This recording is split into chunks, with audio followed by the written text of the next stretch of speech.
If you have one of these fancy schmancy cell phones, would you turn it off or set it to stun or just do not disturb? You know you're here. If somebody doesn't know you're here, we'll call you.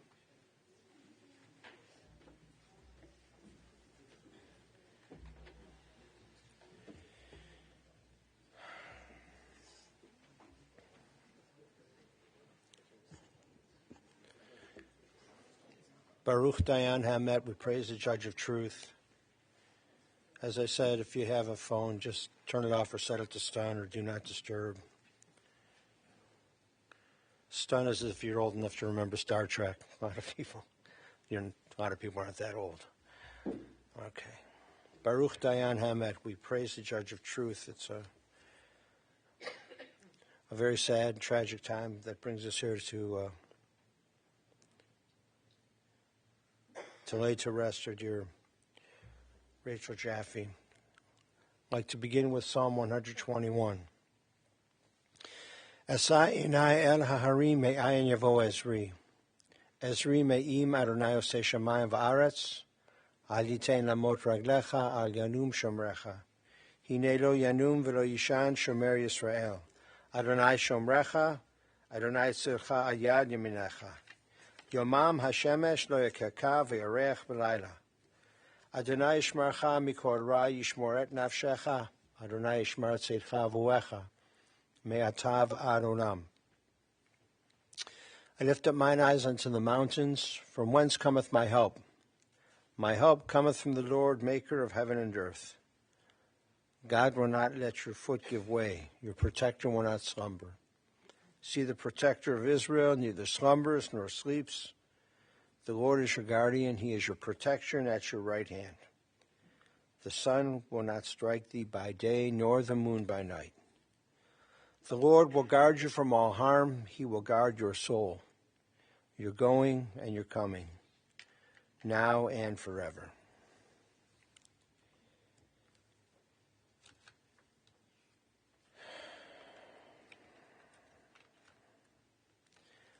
Death has taken your beloved Rachel Jaffe. Friends grieve in their darkened world. In their silence there is lamentation. In their tears there is loneliness. Lost in their sorrow, may they find the presence of loving friends. Hear them, O God, and be with them. For Rachel's love that united many people in life, and which death cannot sever. For her companionship that was shared along life's path, and which continues through the tenderness of memory. For the gifts of her heart and her mind that brought joy and happiness, and is now a precious remembrance. For all of these and more, we give our thanks to God. It is a time of grief and sadness, and so we listen once again to the voice of our sacred scriptures. It brings us the ever-new message of God's nearness. It tells us of our kinship with the Creator, in light as in darkness, in joy as in sorrow, in life as in death. Together let us recite the 23rd Psalm. The Lord is my shepherd, I shall not want.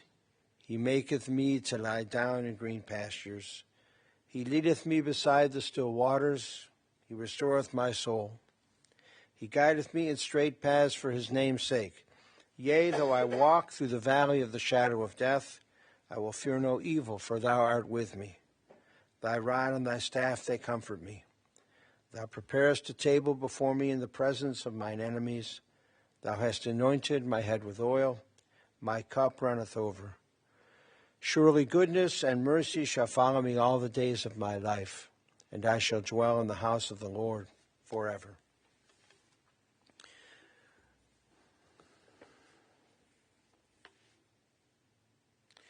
We have a few coming to deliver eulogies for our dear Rachel. First her brother Joshua, then sister Heather, and then dear friend Jared will come forward to.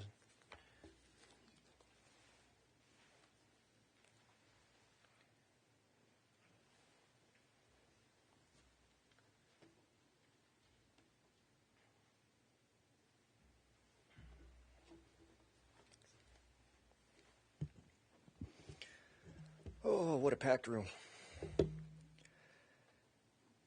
There are so many words that can describe Rachel, and the fact that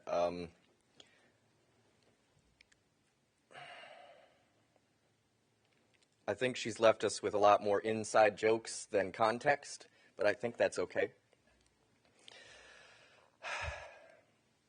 She was a very complicated person, and she struggled so much from the youngest age, from a hand dealt, from no other chance than just biology or the chance of creation, and, suffering from bipolar disorder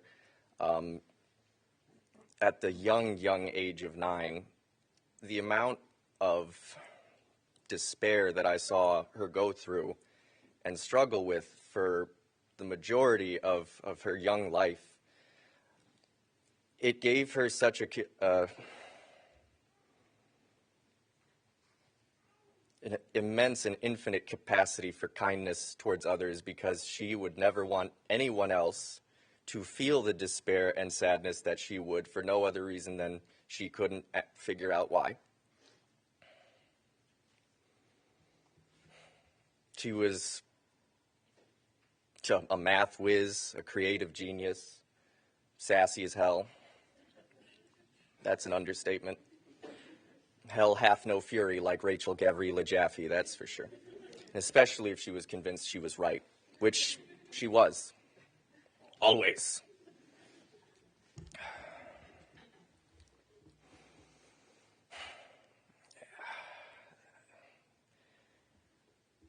My relationship with Rachel, I would say, maybe a little unconventional for siblings, but maybe not too unusual. From when I was, both of us being adopted, when I was brought home, I was just her favorite thing in the entire universe. I'd get brought to show and tell and everything. I was the hottest kid on the bouncing baby block.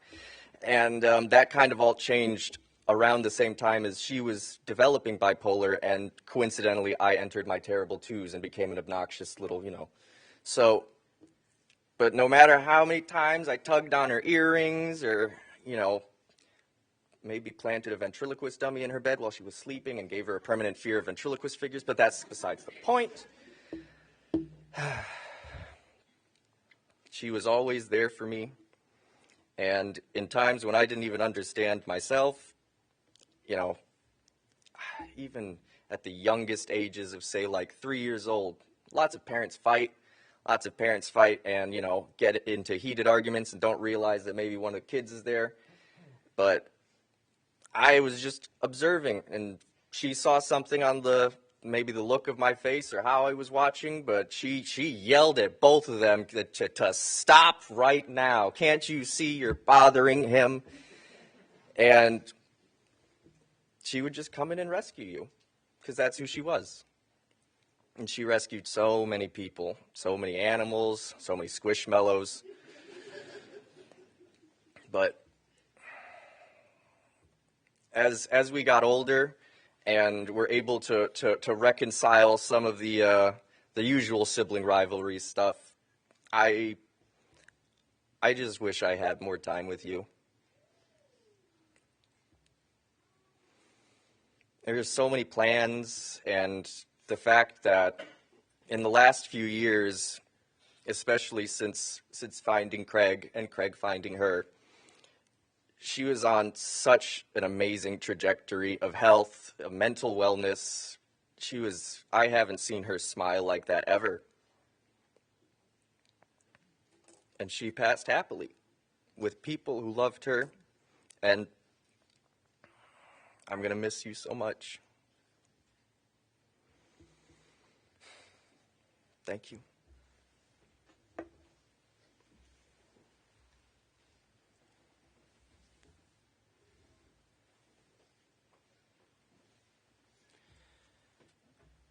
And to all of those words spoken as a prayer, let us say Amen.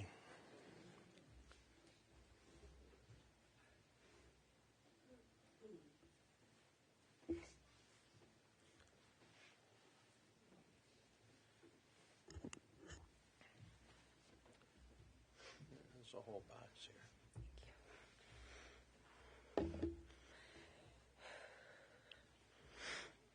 Thank you, everybody, for coming here today. Not only to say goodbye, to celebrate my sister.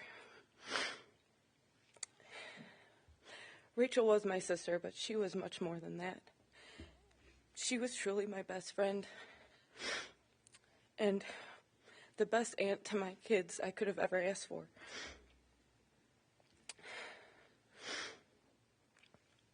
And when I say she was my best friend, I feel that most people in this room would probably agree with that statement. And I could say that confidently because I know the kind of friend Rachel was. She was the epitome of a good friend.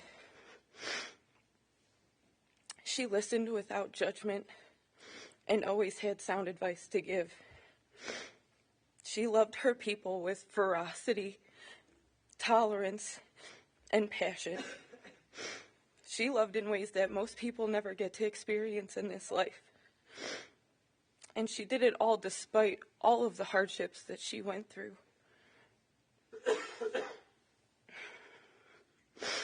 I've been touched and overwhelmed reading all of the messages and posts from all of you about her the past few days.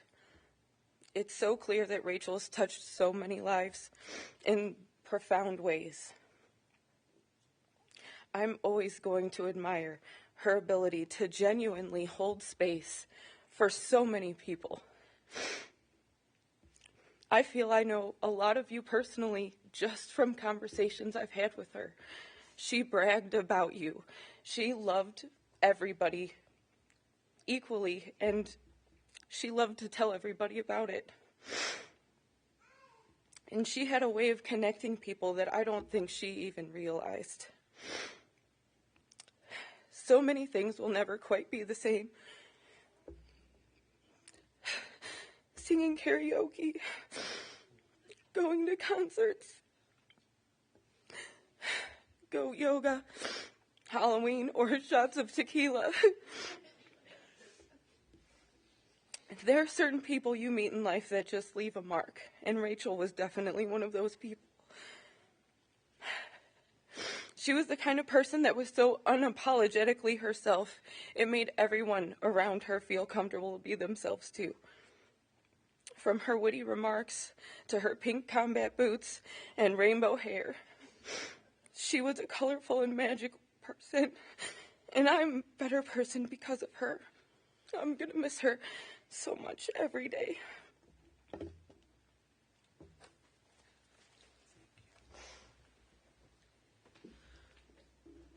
And let us say amen.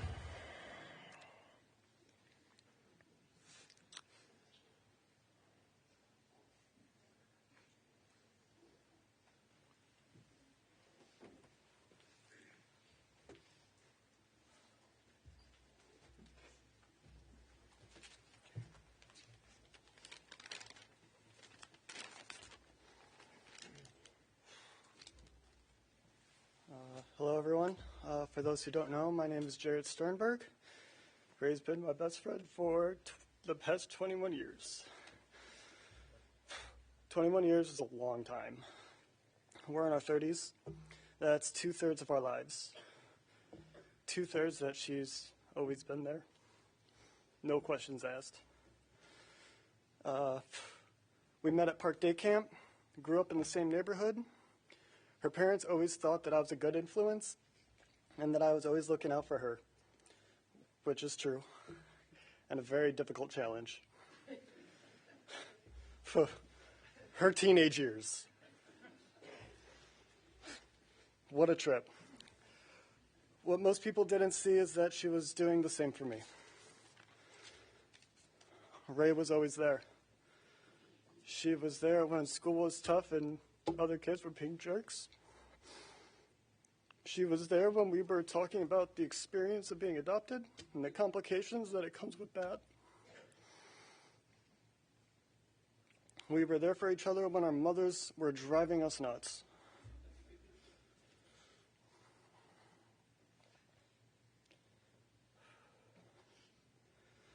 I think that all the years of therapy and everything else definitely helped her learn more about herself, but more importantly, she used that knowledge to help others around her. She taught all of her friends how to be better people, how to cope with trauma. It's funny, I always wanted her to be a therapist. She was already doing that. She psychoanalyzed everyone she ever met. She even did it to her therapists.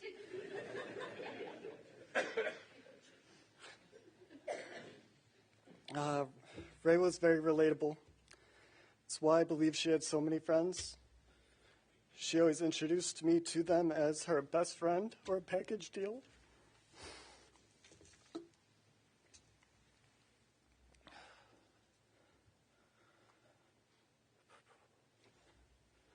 When I went to college, we still kept in contact. She even drove up to Michigan a couple times for like a long weekend.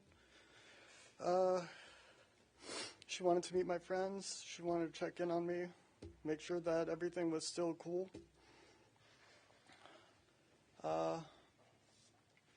When you're friends with someone for 21 years, you go through periods of, not talking and then going back to each other. When we go through those periods, when we meet up again, it's like we were never apart. We just clicked, and that is rare. I would tell more stories, but I'm afraid a viewer discretion advised warning may appear.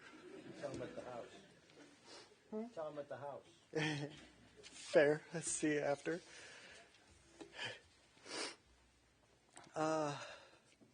When I was asked if I wanted to write a speech, in the past I always assumed it'd be for a wedding.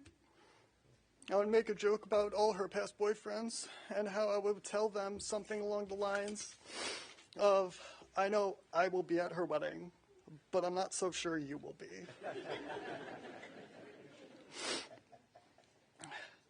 I didn't think that I'd be writing something for this. I do know that Ray would not want us to be sad. She would want us to celebrate her and party hard. You're my best friend. You'll be missed, and I love you. Thanks.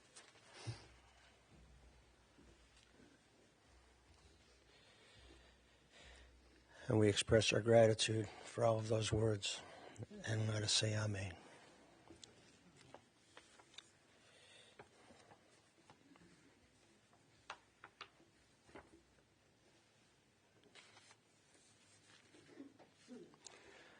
We are gathered this afternoon to fulfill the solemn obligation of paying our respects to the memory of your dearly departed Rachel Jaffe. Her Hebrew name is Sima Rachel Bat Yonatan Naftali Fega Leah. It's a long name. It's a good name. This assembly of friends and loved ones is a comfort and a support to the sorrowing family. She was a kind, loving woman with a huge heart, and she was accepting of everyone. She was fiery. She lit up the room. She was incredibly intelligent and creative, and she was a loving daughter and sister and partner and cousin and aunt and friend and other things as well. She loved musicals and concerts. In the early 2010s, it seemed that the Broadway show Rent was on continuous play loop, and she listened to it constantly. This show's age. I don't know if she was listening on her phone. I don't know if it was an iPad. I don't know if it was a Sony Discman or whatever it was, but she was listening to it all the time. And by the way, the technology changes so fast that next week it'll be something else that you'll be listening to it on. But she listened all the time. She loved stuffed animals. She loved listening to podcasts. She loved doing artwork. She loved doing puzzles. And she's always been creative. She was filled with a lot of love for a lot of people, a lot of love for a lot of things. She was spiritual, and she was curious. She became a bat mitzvah at Park Synagogue. She loved her dogs. Coco was a family dog. Coco's a blessed memory? No. Oh, Coco's still alive and well. Very good. Hey. That's right, okay. Whew. Boy, it's good that we know each other. Okay, so Coco's alive and well. And Stitch and Maui are alive and well. Yeah, those dogs have been with Rachel and Craig for several years. She was not the best driver in the world, although the family says she really did improve after she hit that stop sign. So she hit a stop sign. You didn't tell me that. So she was a better driver after hitting the stop sign. That was good news. She struggled with bipolar and having asthma, and she struggled and she did the best she could. And friends, doing the best you can is a good way to go. If anybody else comes in that back door, please push them to a seat somewhere up here. So yesterday afternoon, as some family members sat and talked about Rachel, it's a reminder of an upcoming Torah portion. In mid-March, we'll be reading for Parashat Vayakhel. It's Exodus chapter 35. Please check. Exodus 35. In Parashat Vayakhel, our ancestors were commanded to bring materials for the construction of the tabernacle, which is the portable place to worship as our ancestors were schlepping through the wilderness for 40 years. So they were commanded they were supposed to bring materials, and everything was going according to plan. They were bringing materials, and the Torah says the people brought and brought and brought, and there was only one problem. They didn't know when to stop bringing. And finally, Moses proclaimed in Exodus chapter 36, verse 6, Moses said, "Let no man or woman make further efforts toward gifts for the sanctuary." And as we sat and talked about Rachel, this Torah teaching came to mind because in so many ways, she didn't know when to stop either. She just didn't know when to stop. She was caring, she was generous, she was helpful, she was a pain in the neck, she was loving, she was a friend. And thank God she didn't know when to stop being all of those things and doing all of those things. She was born January 19th, 1993 here in Cleveland, and she just celebrated her 32nd birthday. Friends and family were very important to her. Rachel's family tree has many, many, many, many, many roots, which have nourished her over the years. So here's an attempt to share the names and those who gave her life and raised her and loved her, and those of you whom she loved in return.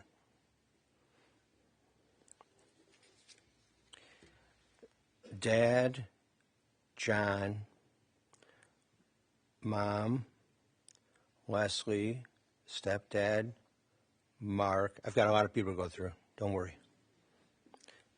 And she's survived by her younger brother, Joshua, and her boyfriend or partner, whatever they call it these days. Partner, right? Partner, all right. Craig. They've been serious for the last few years. And also want to mention Craig's children. We have Kat and we have Brian. And then Mark's children that are like siblings to Rachel. There's Heather. Are you married to Ian? Okay, good. All right, Heather and Ian. And then Mark F. Vessel and Amanda, and then nieces and nephews, Juliana, Silas, Landon, Jackson, Roz, Wyatt. And then birth mother, Robin, and Rich is here. And her birth father, Ron, is a blessed memory. And so now siblings. All right, Robin, from Robin, you've got Zach.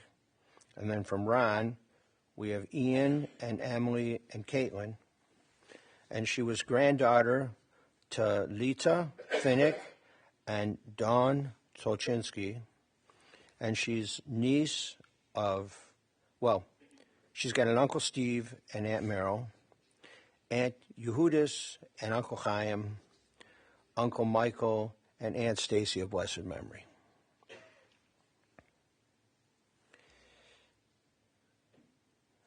So the blessing and the curse of a large family is obvious. A lot of people to share with. A lot of people to fight with. At times like this, you should share, we should share, and be good and kind to one another, the best that we possibly can be. It's like that 2005 documentary, The March of the Penguins. 80 below zero, 100-mile-an-hour winds. How do the penguins survive? They create a collective warmth. That's what they do.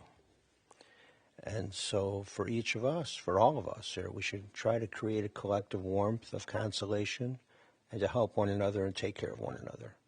It's good to keep people out of the wind. Just try to create a collective warmth. Sadly and tragically, on Thursday, Rachel suffered a very severe asthma attack, and Craig attempted to bring her back with CPR. And the EMTs also tried, and it was not to be. And so she breathed her last, and now she's at peace. And there's no more discomfort or suffering or pain. There's just rest and wholeness and peace. Shabbat is a day of rest. The Sabbath is a time of rest and wholeness and peace, and so for our dear Rachel it is. Our Jewish tradition and Jewish teaching believes her soul is returning to God and to be the souls of her dear ones, relatives and friends and ancestors of our people.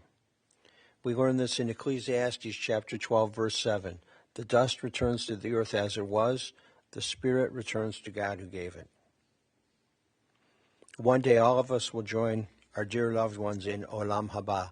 Olam Haba is the world to come. It is not a place. This is a place. We're going to a cemetery. That's a place. Olam Haba is a spiritual existence. It's an eternal time. And you will be together again with your dear Rachel's soul at that time.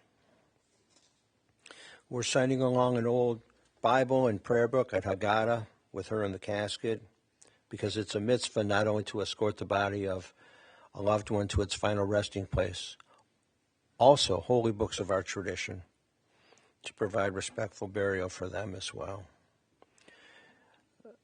The Pesach Haggadah, the Passover Haggadah, we're sending in particular because Passover is our time when we recall and we give thanks for our ancient liberation from Egyptian slavery.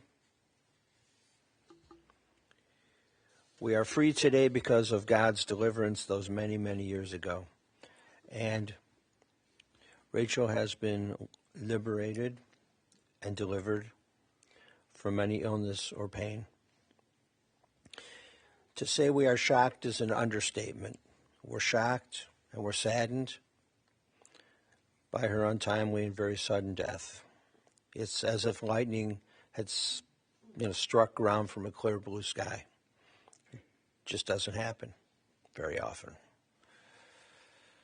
And so we grope for words to express our grief. There's so much more she wanted to do with friends and family, and there's so much more we wanted to say to her and to do with her.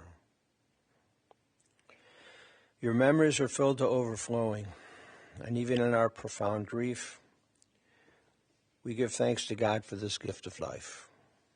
We are grateful for the time we were blessed with. We just would have wanted to be blessed with more time, much more time. And so we say, with tears in our eyes, words from the first chapter of the book of Job. Adonai Natan, v'Adonai Lakach, Yehi Shem Adonai Muvarach. The Lord hath given, the Lord hath taken away. Blessed be the name of the Lord. Amen. Ose shalom bimromav, hu ya'aseh shalom aleinu, ve'al kol Yisrael, ve'imru, yimru, amen. Ya'aseh shalom, Ya'aseh shalom, Shalom aleinu ve'al kol Yisrael. Ya'aseh shalom, Ya'aseh shalom, Shalom aleinu ve'al kol Yisrael. May God, who causes peace to reign in the high heavens, cause peace to rain down upon us, upon all Israel, and upon the soul of dearly departed Rachel Jaffe. And let us say, Amen. The family has asked that if you care to make donations in Rachel's loving memory, consider NAMI, the National Alliance on Mental Illness, or Sanctuary for Senior Dogs, and certainly other places would be appropriate. However, consider those two first.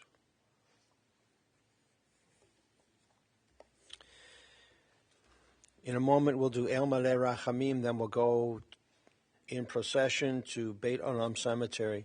If you are not coming with us to the cemetery, it'll probably, but when we leave here, it'll probably be about an hour and 15 minutes to an hour and a half before we get to the house at 2218 Cedar View Road in Beechwood, the Jaffe residence.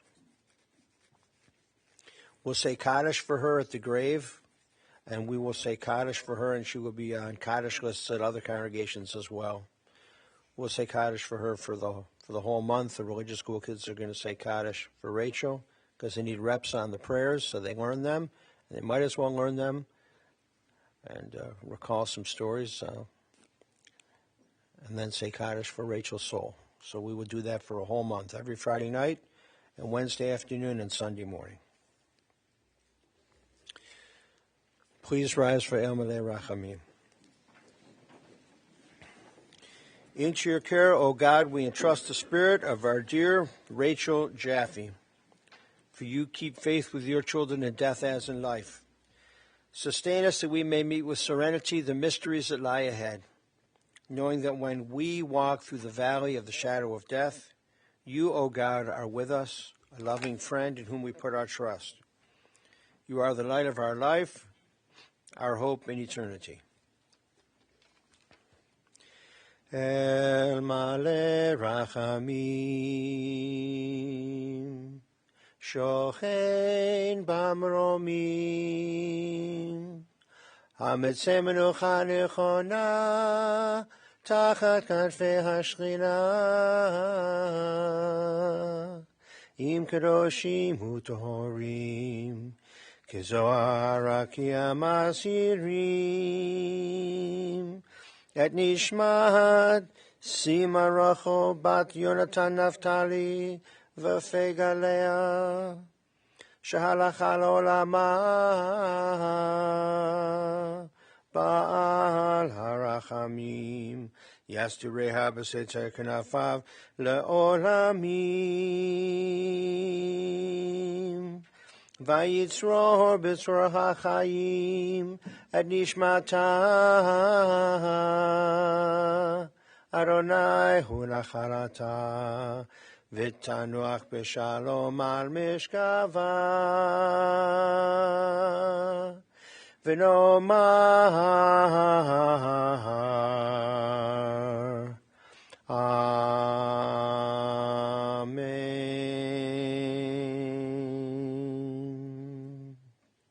Compassionate God, eternal Spirit of the universe, grant perfect rest in your sheltering presence to Sima Rachel Bat Yonatan Naftali V'Fega Leah, our dear Rachel Jaffe. She has entered eternity. O God of mercy, let her find refuge in the shadow of your wings, and let her soul be bound up in the bond of everlasting life. God is her inheritance. May she rest in peace. And let us say, Amen. Now the funeral directors will come and give us instructions for the procession to the cemetery.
Agarama Adam Bateta Ehu, Beninush Bat Hashvehu.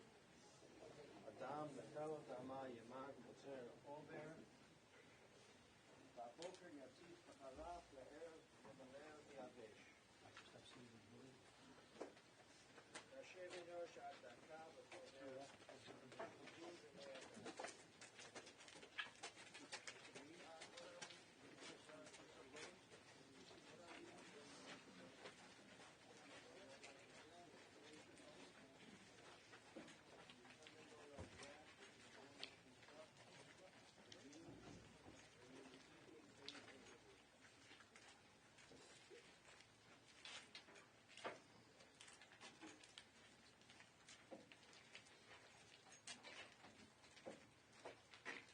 Those of you who are coming with us to the cemetery, I remind you, you must manually turn on your headlights. Also put on your four-way flashers. Once the family has left the chapel, I'll ask all of you to go directly to your cars, please.